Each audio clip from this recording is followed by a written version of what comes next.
할렐루야. 2월 12일 새벽 기도를 하나님 앞에 올려드리도록 하겠습니다.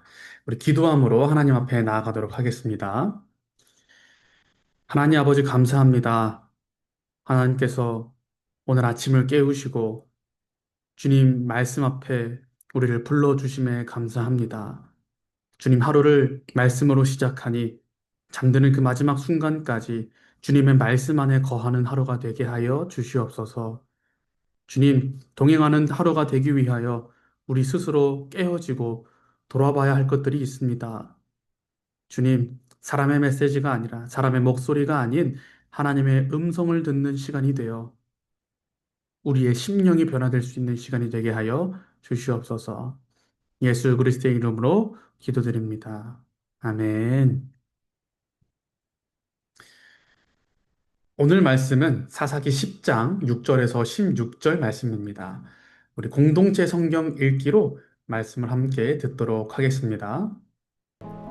이스라엘 자손이 다시 여호와의 목전에 악을 행하여 바알들과 아스다롯과 아람의 신들과 시돈의 신들과 모압의 신들과 암몬의 자손의 신들과 블레셋 사람들의 신들을 섬기고 여호와를 버리고 그를 섬기지 아니하므로 여호와께서 이스라엘에게 진노하사 블레셋 사람들의 손과 암몬 자손의 손에 그들을 파심해 그 해에 그들이 요단강 저쪽 길라앗에 있는 아모리 족속의 땅에 있는 모든 이스라엘 자손을 쳤으며 18해 동안 억압하였더라.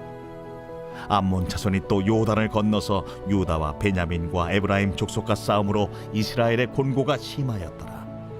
이스라엘 자손이 여호와께 부르짖어 이르되 우리가 우리 하나님을 버리고 바알들을 섬김으로 주께 범죄하였나이다. 하니 여호와께서 이스라엘 자손에게 이르시되 내가 해굽 사람과 아모리 사람과 암몬 자손과 블레셋 사람에게서 너희를 구원하지 아니하였느냐?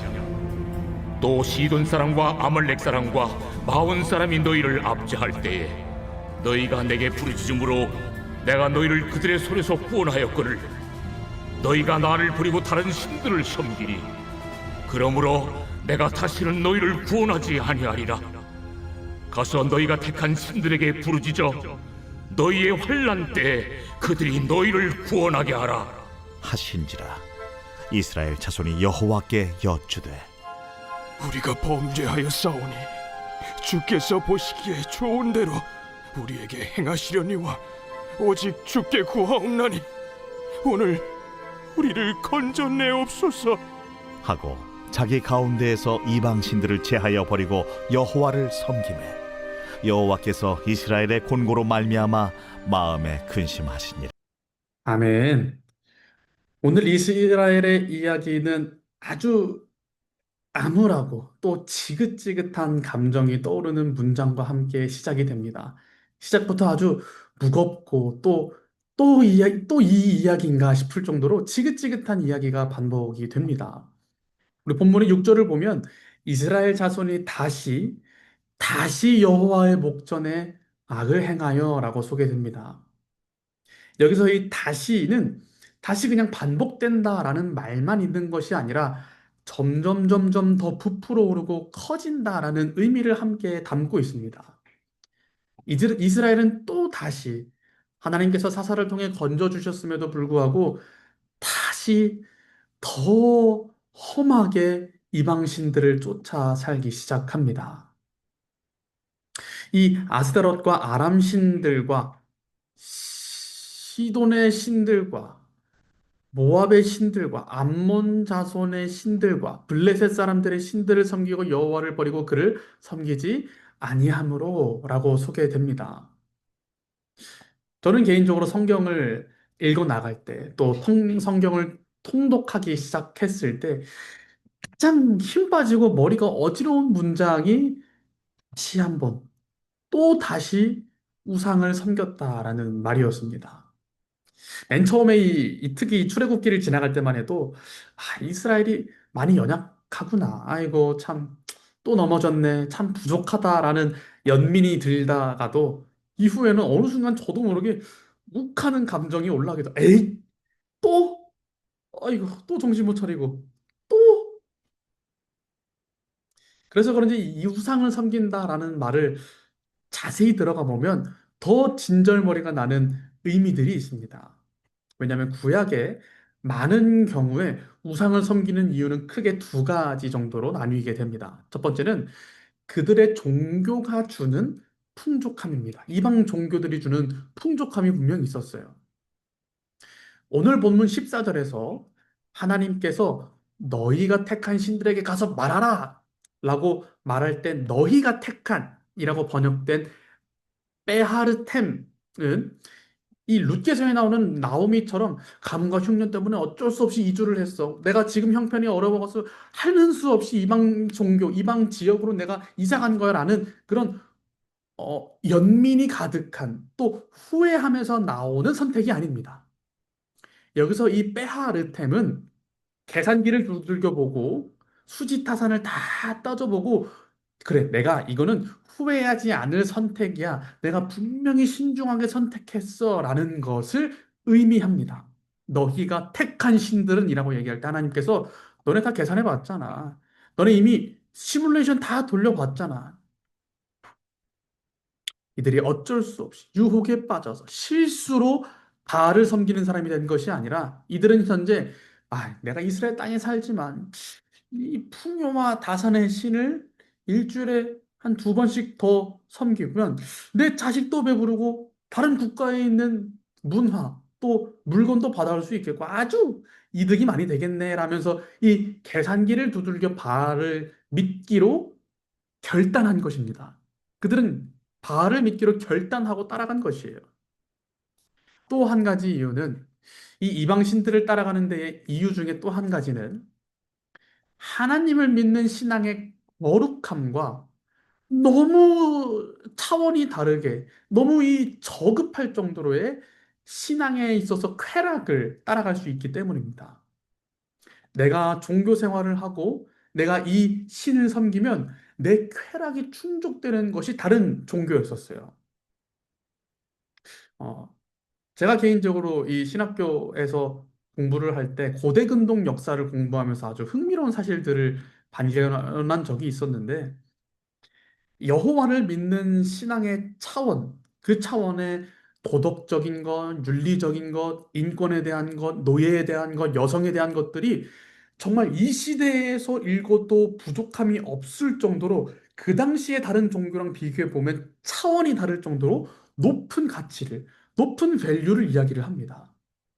그래서 그런가 그냥 믿는 사람이 아닐지라도 고대 역사가들에게는 참 미스터리일 정도로 격이 높은 종교다, 격이 높은 이 야훼 신앙이다라고 소개가 될 정도입니다. 이때 당시에 다른 종교들은 어땠는가? 다른 종교들은 대부분 그 나라의 정치적 입지에 맞게끔 신이 만들어집니다.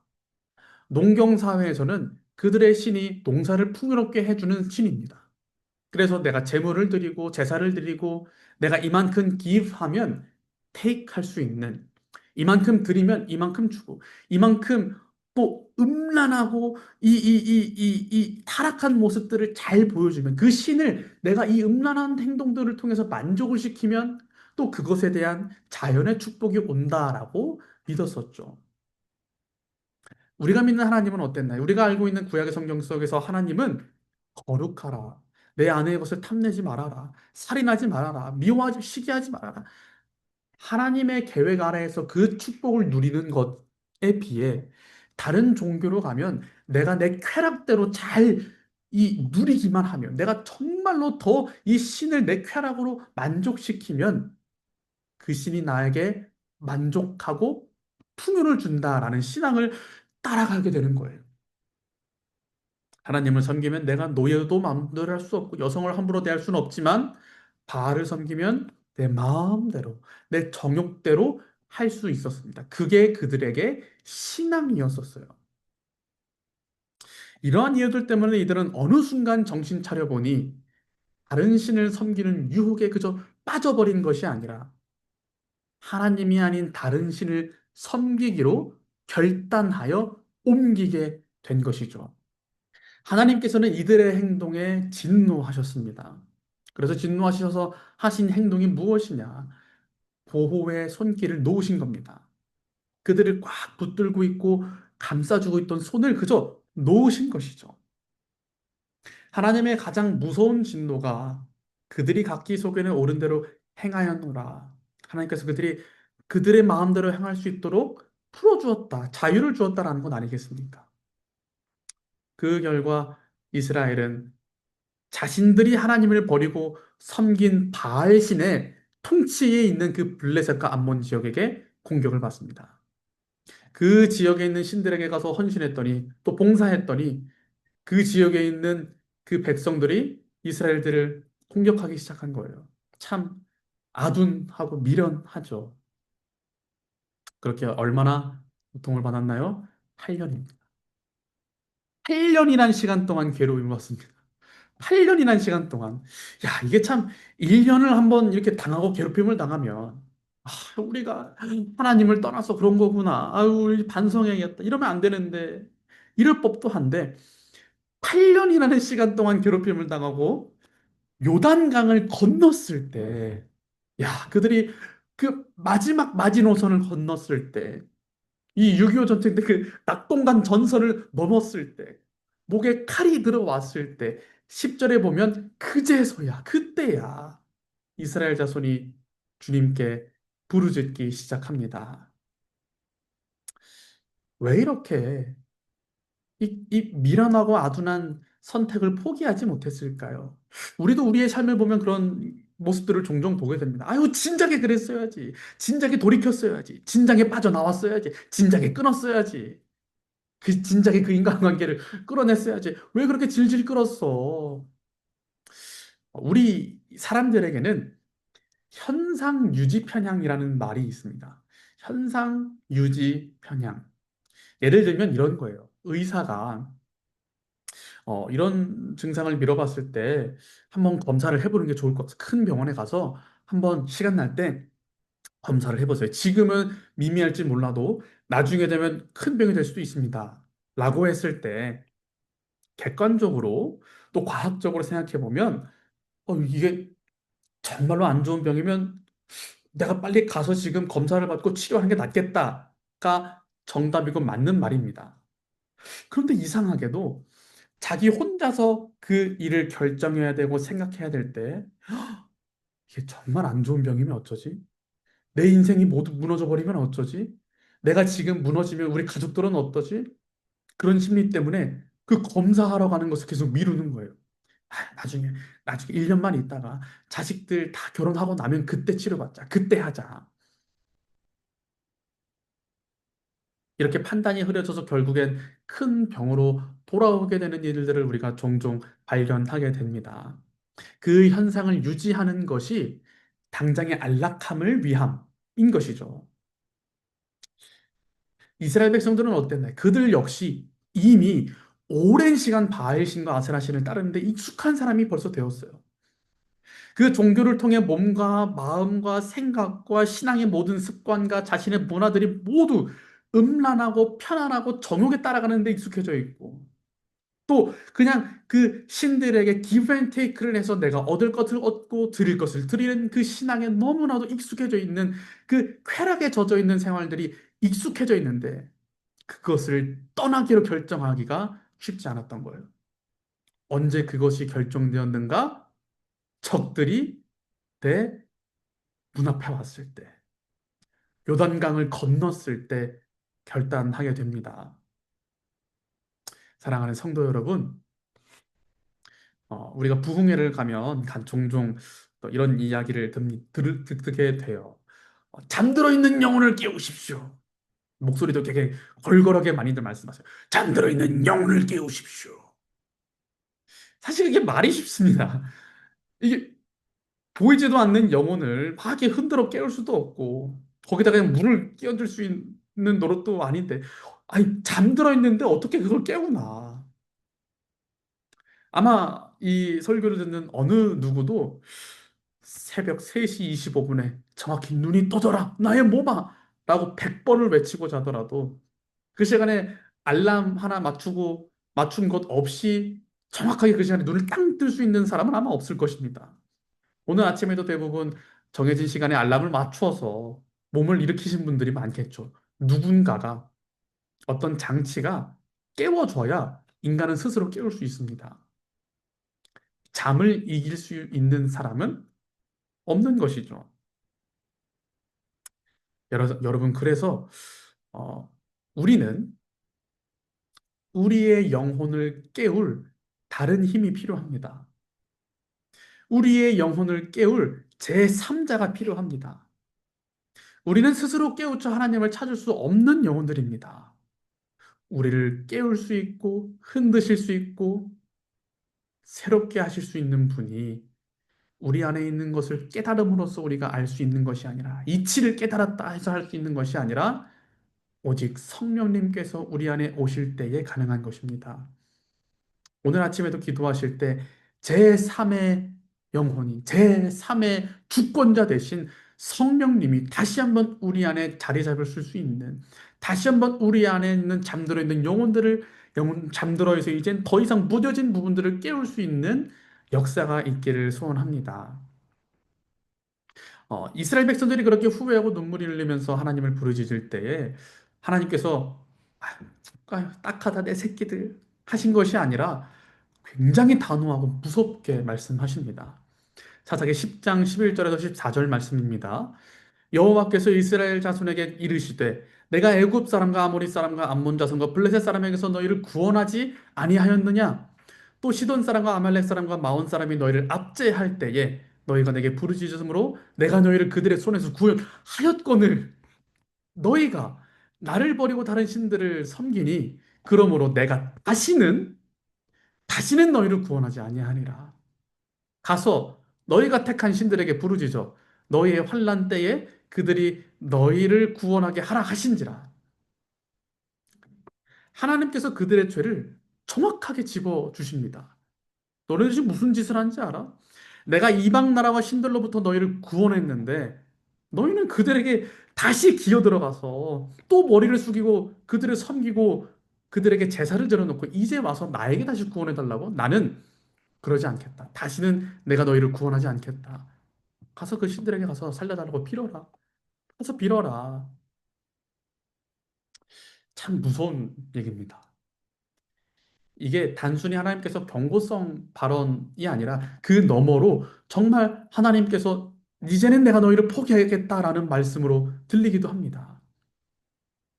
왜 우리가 그런 이야기를 한 번씩 들어보신 적이 있으실 겁니다. 부모님들이 화가 나서 너 그럴 거면 이 집에서 나가! 당장 너를 호적에서 파버릴 거야. 그러면 이제 무서워서 그제서야 어머니께 잘못했다. 죄송합니다라고 얘기를 하는데 이 장면은 정말 하나님께서 이스라엘을 호적에서 판 문서를 보여주시면서 나가 살아. 너 이제 나랑 남이야.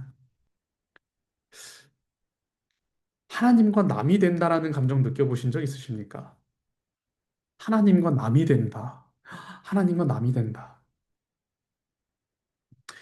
참 무서운 이야기인 것만큼 하나님은 죄에 관련해서는 감정에 휘둘리시는 분이 아닙니다. 죄에 관해서는 감성에 호소되는 분이 아닙니다. 아무리 우리가 이번 한 번만요, 하나님, 한 번만 눈 감고 넘어가시고 넘어가서도 그냥 저와 함께 해주세요라는 말씀에 절대 동의하시는 분이 아니세요. 우리의 죄의 진노는 반드시 지금도 부어지고 있습니다.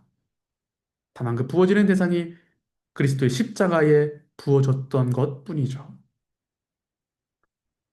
그렇다면 이스라엘 백성들이 어떻게 하나님의 마음을 다시 붙잡을 수 있었을까요? 사사기 10장 16절을 보면 이렇게 소개됩니다.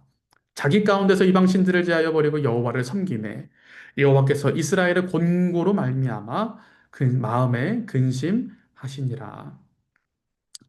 여기서 이 자기 가운데라고 번역된 미키르밤이라는 원어인데 이는 그저 그냥 단순히 집단과 사회 구조가 열심히 이방 신상들을 다시 다 부수고 다시 우리 이렇게 하면 안 돼라는 마음의 결단을 한 것을 넘어서서 인간 개개인의 마음의 중심, 생각들까지도 포함이 됩니다.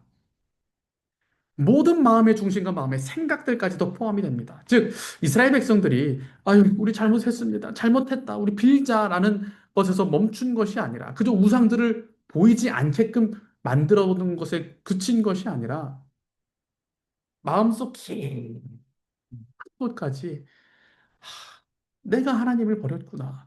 내가 헛된 것을 섬겼구나. 이 모든 것이 헛된 우상이었구나. 이제는 내가 이 음란한 것들, 부정한 것들, 내가 이 땅에서 너무 익숙해져서 포기하기 어려운 것들, 내가 내 사회와 조직과 가정과 재산과 개인의 이 모든 것들, 익숙한 이 모든 것들을 버려야겠구나. 하나님으로 새로 땅을 기경하여, 주님의 말씀으로 땅을 기경하여 새롭게 시작해야겠구나라고 결단한 것입니다. 하나님께서는 그 마음을 보신 겁니다. 모든 재산, 개인의 마음, 사회 조직, 모든 것들이 실질적인 움직임으로 변화됐을 때 하나님께서 그제서야 그들을 돌아보시게 된 것입니다. 사랑하는 성도 여러분, 우리도 이스라엘 백성처럼 삶의 어떤 영역에 있어서는 하나님보다 다른 것을 먼저 우선시하기로 결정한 모습들이 있지 않습니까? 우리가 실수로 그저 어쩌다 보니 또 세상이 휘둘려서 그렇게 죄에 빠지는 경우들도 있겠지만 때로는 우리가 이 하나님의 말씀을 따르면 이만큼 이득이 있고 하나님의 말씀대로 살면 하나님의 말씀을 포기하면 이만큼 수입을 볼 수 있는데 내가 어떤 것을 따라가야 할까? 거룩한 방법이 나을까? 세상의 방법이 나을까? 그런 선택한 순간들이 있지 않습니까? 이제는 내가 너무 깊게 잠들어서 때로는 그냥 마취제를 맞은 부위처럼 때리고 찌르고 맞아도 이젠 너무 무감각해져 버린 삶의 영역들이 있지 않습니까? 사랑하는 여러분, 그 모든 것들을 해결할 수 있는 것, 오직 십자가 사랑뿐입니다. 우리가 그 십자가 사랑을 바라볼 때 아니고선 그 죄를 우리는 우리 스스로 해결할 수 없습니다. 아무리 죄를 바라보고 결단하고 헌신하고 기도한다 할지라도 우리가 십자가 사랑을 바라보지 않으면 그 죄에 사로잡힌 또 다른 노예가 될 뿐이지 그리스도의 사랑으로서 승리한 삶을 살 수 없습니다. 십자가를 바라볼 때 나를 자녀 삼아 주신 하나님의 은혜를 다시 느끼고 체험하며 제 삶으로부터 오는 성령님의 힘을 얻어 다시 일어날 수 있는 것입니다. 우리는 우리의 힘으로 죄를 이겨낼 수 없습니다. 우리는 묶여있는 자로서 죄의 사슬을 스스로 풀 수 없습니다. 그럴 때에 그래, 내가 부족하고 흠도 많고 죄도 많고 또다시 이 말씀 뒤로 다시 한번 내가 죄를 지을 걸 알고 있지만 이 모든 것을 알고 있음에도 불구하고 오늘의 은혜를 채우시고 오늘의 말씀을 통하여 나를 새롭게 일으키시는 하나님이 나와 함께 하신다. 그 십자가 사랑, 그 십자가 사랑, 그 은혜와 사랑을 붙드시는 여러분들이 되시기를 소원합니다. 말씀을 통하여서 어떻게 이 십자가 사랑을 잘 표현할 수 있을까라고 많이 기도해보고 고민해 보았는데 오늘은 로마서 말씀을 세 번역 전공으로 읽어봄으로써 말씀을 마치도록 하겠습니다. 우리가 어떤 존재인지 또 어떤 죄를 가지고 있음에도 불구하고 하나님께서 우리를 사랑하시는지 이 로마서 말씀을 통하여 한번 돌아보고 기도함으로 예배를 마치도록 하겠습니다.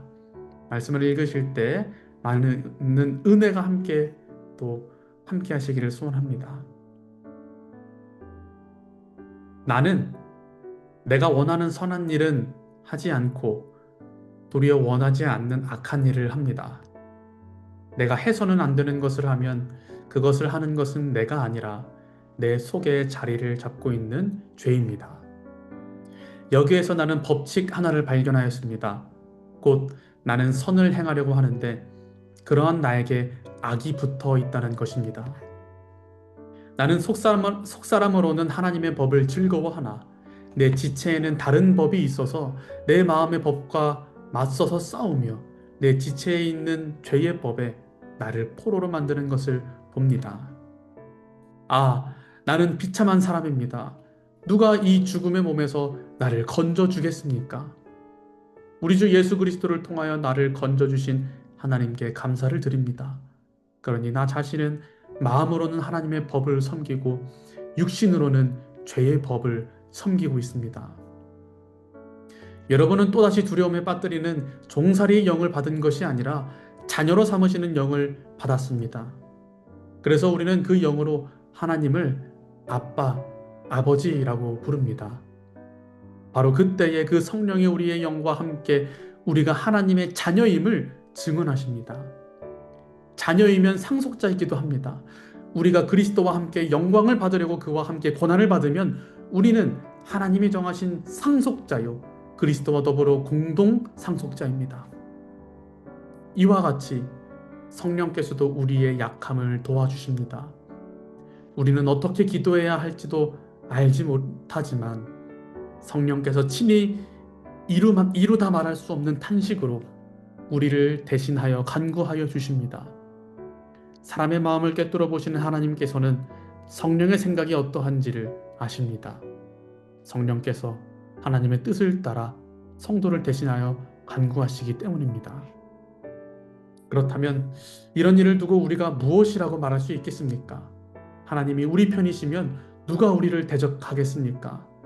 자기 아들을 아끼지 않으시고 우리 모두를 위하여 내주신 분이 어찌 그 아들과 함께 모든 것을 우리에게 선물로 거저주지 않으시겠습니까?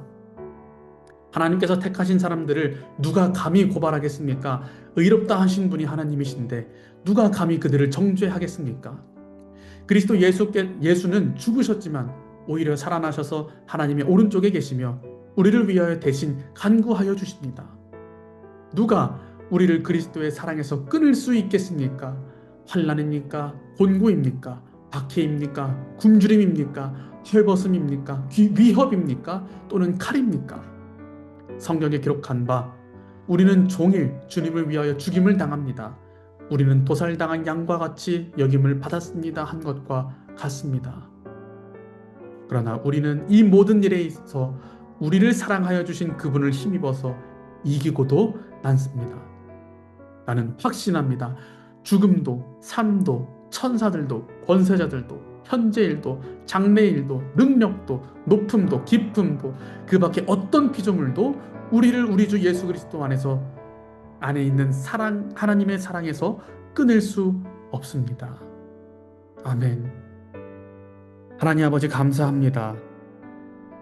오늘의 말씀을 통하여 우리 마음 가운데에 있는 죄악들, 하나님과 함께 동행하지 못하게 하는 것들, 우상을 섬기는 것들, 하나님보다 어떤 우선된 것들을 돌아보게 하시니 감사합니다.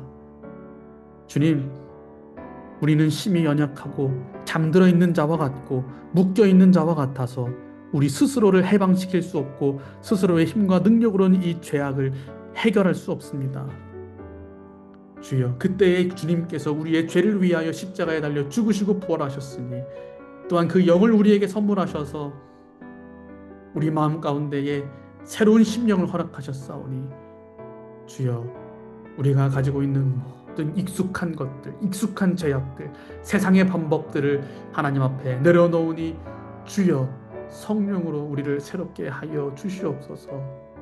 성령의 불을 받는 것이 때로는 무섭고 두렵고 내가 가진 모든 것들을 포기해야 할까 무섭기도 하지만 그럼에도 불구하고 우리의 사랑을 포기하지 않으시고 끊으시지 않는 주님의 사랑이 있으니 주여, 그 사랑 안으로 뛰어드는 우리 한 사람 한 사람 될 수 있도록 함께하여 주시옵소서. 오늘 하루를 시작하는 순간부터 잠드는 그 마지막 순간까지 말씀을 통하여 비추시는 하나님의 은혜가 늘 함께할 줄 믿사오며 살아계시며 역사하시는 예수 그리스도의 이름으로 기도드립니다. 아멘. 하늘에 계신 우리 아버지여, 이름이 거룩히 여김을 받으시오며 나라의 임하옵시며 뜻이 하늘에서 이루어진 것 같이 땅에서도 이루어지니라.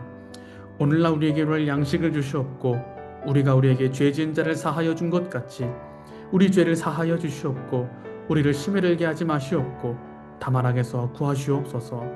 나라와 권세와 영광이 아버지께 영원히 있사옵나이다. 아멘. 오늘 하루도 기도하는 가운데에 하나님께서 주시는 놀라운 은혜와 축복이 함께하기를 소원합니다. 감사합니다.